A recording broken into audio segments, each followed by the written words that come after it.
Want to know how to use Copilot in Microsoft 365? Well, no worries. In this video, I'm going to show you an easy step-by-step guide on how you can do it.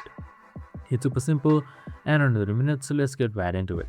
Now, first things first, just simply open up your Microsoft 365 application, or on the browser, you should be right here.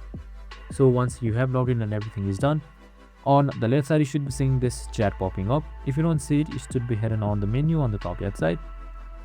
So yeah, just simply select that, and here you should be seeing your Copilot chat. So for that, you need to use your Microsoft 365 to be upgraded, where it just simply covers all of your works from Word, Excel, all the way to OneNote and other apps as well. So you can just simply select chat and chat normally like how you can with Microsoft 365 easily.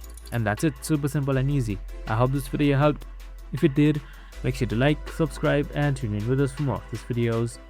See you in the next one.